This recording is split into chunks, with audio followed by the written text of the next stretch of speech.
দেশের প্রেক্ষাপট চেঞ্জ হওয়ার পর থেকেই আমাদের সুন্নি জামাতের অনেকগুলো পীর বুজুর্গ যারা আছে তাদের মাজারগুলো ভেঙ্গে দেওয়া হয়েছে। এরপরেই বিভিন্ন দরবারে দরবারে খানকায় আক্রমণ করে বিভিন্ন দরবার লুটপাট করা হয়েছে। এরপরেই তারা টার্গেট করেছে আহলে সুন্নাত ওয়াল জামাতের সুন্নি আলেমদেরকে। আমরা দেখেছি গতকাল আমাদের সুন্নি জামাতের উজ্জ্বল নক্ষত্র, আমাদের সকলের ভালোবাসার মানুষ মুফতি গিয়াসউদ্দিন আত-তাহিরি সাহেবকে ষড়যন্ত্রমূলক মিথ্যা মামলা দিয়ে হয়রানি করার অপচেষ্টা চালানো হচ্ছে। আমরা নিজে শুনেছি, রেকর্ডে রয়েছে, তাহিরি সাহেব ওই মাহফিলের মধ্যে প্রশাসনের প্রশংসা করেছে, পুলিশ প্রশাসনকে সাপোর্ট দিয়ে কথা বলেছে, তাদের সহযোগিতা করার কথা বলেছে। পুলিশ প্রশাসনের লোকেরা তারা আমরার লোক, আমরা তাদের লোক, এইভাবে আন্তরিকতার সাথে তাহিরি সাহেব কথা বলেছে। কোথাকার কোন অজ্ঞাত লোক তৃতীয় পক্ষ হিসেবে পুলিশের একজন ভাইয়ের উপরে, তারাও আমাদের ভাই, পুলিশের উপরে আঘাত আসলে আমরা কষ্ট পাই, কারণ প্রশাসনকে আমরা ভালোবাসি। তারা আমাদের কারো না কারো ভাই, কারো না কারো সন্তান, কারো না কারো পরিবারের লোক।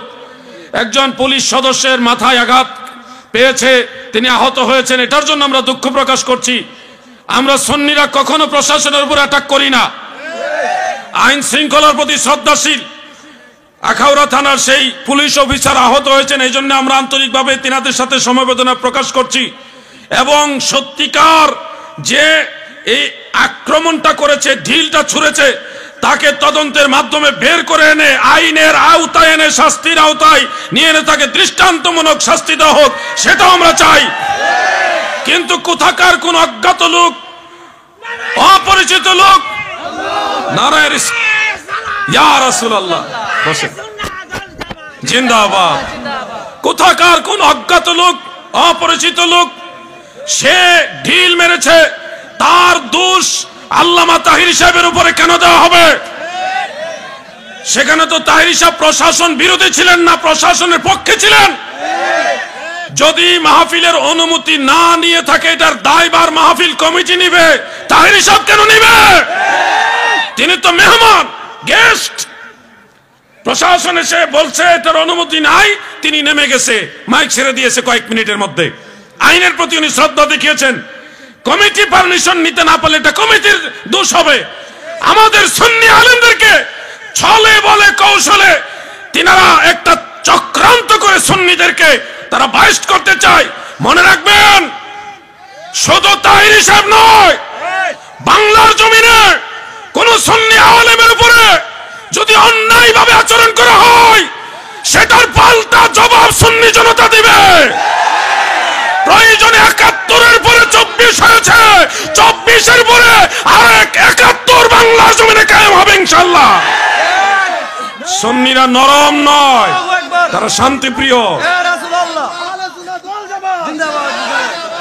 আমরা আইনের প্রতি শ্রদ্ধা রেখে বলছি, প্রশাসনের সকল ভাইদেরকে আপন ভাইয়ের মতো ভালোবেসে বলছি, আমাদের তাহিরি সাহেব সহ কোন সুন্নি আলেমের বিরুদ্ধে কোন ধরনের ষড়যন্ত্রমূলক মিথ্যা মামলা চলবে না, এগুলি প্রত্যাহার করার বিনয়ের সাথে অনুরোধ করছি।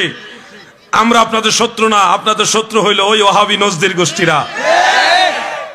যখন বাংলাদেশে এতগুলি পুলিশ সদস্য নিহত হয়েছে, তখন এই সুন্নি মুসলমানরা আপনাদের জন্য চোখের পানি ফেলেছে, দোয়া করেছে। এই জন্য পুলিশ প্রশাসনও বোঝা দরকার আপনাদের আপনকে পরকে। এই দিন না, আরো দিন আছে, এই দিনে টেনে নিবে সেই দিনের কাছে। ঘুমন্ত সিংহকে জাগাবেন না। বাংলাদেশে সুন্নি মুসলমান রাজপথে নেমে গেলে নবীর দুশমনেরা, ইয়াজিদ গোষ্ঠীরা পালিয়ে যাওয়ার সুযোগ পাবে না। আমরা আইনের প্রতি শ্রদ্ধাশীল বিদায় এটা দুর্বলতা মনে করবেন না। যারা আইন প্রশাসনকে সম্মান করে না, তাদেরকে তেল দেন, নম করেন। আর আমরা সম্মান করি বিদায় আমাদের সবসময় বাস দিবেন, এটা ঠিক না। রাখবেন, পিপিলিকার মতো চলে যাবে। এজন্য আমরা চাই আগামী বাংলাদেশ নিরাপদ। যদি আমরা উপহার দিতে চাই, যে নিরাপত্তা দিতে চাই, এই হত্যার সাথে যারা জড়িত খুব তাড়াতাড়ি তাদের বিচার করে এইটা ক্লোজ করেন। এই কথা বলেন না কেন? আগামী কিয়ামত পর্যন্ত এই দেশে আর বিনা কারণে কাউকে কেউ হত্যা করার জন্য সাহস পাবে না।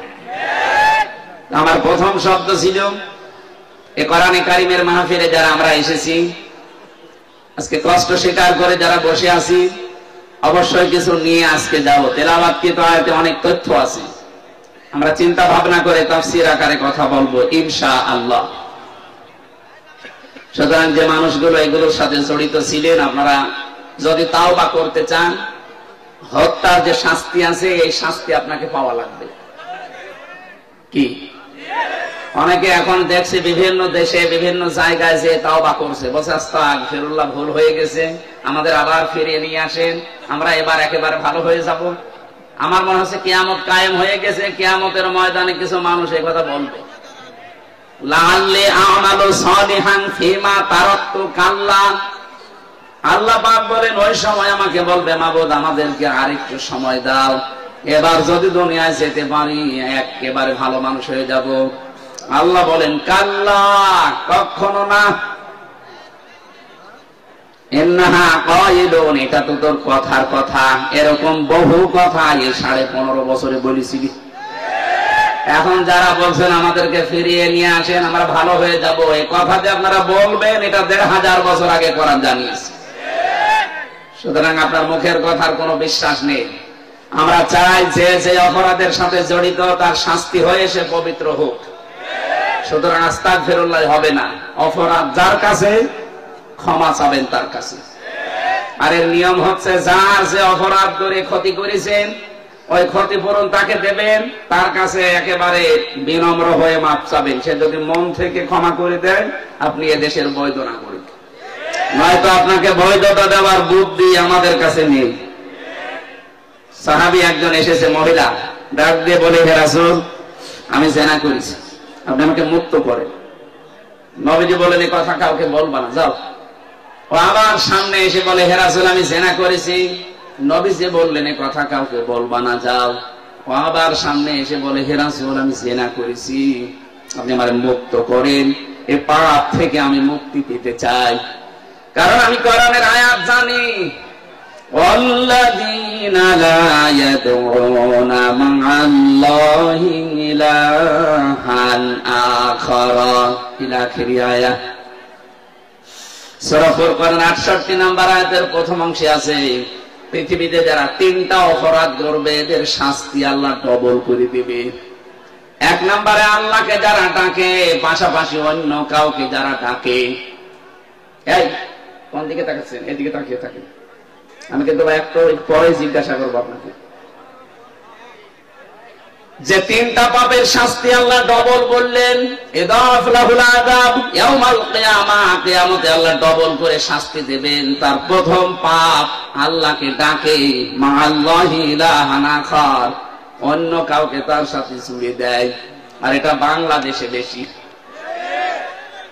যদিও রাজশাহী, খুলনা এ সমস্ত বিভাগগুলোতে এখন অত জোরার ভাবে শুরু হয়নি, এগুলো চট্টগ্রাম, সিলেট বিভাগে চলছে।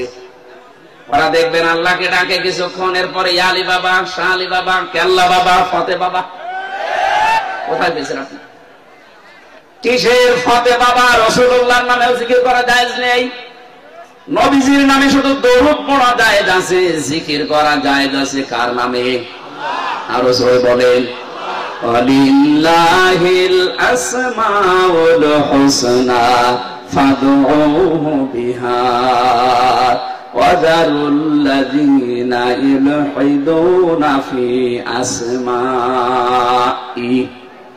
সূরা আরাফের 180 নম্বর আয়াতের প্রথম অংশে আছে, আমার অনেক নাম আছে সুন্দর সুন্দর, যে নামে পারো ডাকো, কিন্তু সাবধান আমার নামকে ইলহাদ করবা না, পরিবর্তন করে দিবা না, আমার নামকে উলট পালট করে ডাকবা না। এই ঘোষণা কার? এটা রেকর্ড হচ্ছে, সারা দেশে কালকে যাবে। আমি সবাইকে সামনে নিয়ে বলছি, আজকে থেকে আল্লাহর সাথে অন্য কাউকে আপনি আর ডাকবেন না, সে যেই হোক। এতে যত বড় সুন্নি হোক, আপনাকে যদি বুঝ দেয় যে না এ বাবার মাধ্যমে ইসলাম পেয়েছি এই জন্য ডাকা লাগবে, কিসের বাবা? এ পৃথিবীতে ইসলাম এসেছে যার মাধ্যমে আমাদের নবী মুহাম্মদ রাসূলুল্লাহ তার নামেও তো জিকির করা জায়েজ নেই। আর আপনার বাবা কোরআনে কারিমে আল্লাহ নিজে জানালেন আল্লাহর সাথে অন্য কাউকে যদি কেউ ডাকে তার শাস্তি হবে কয়টা?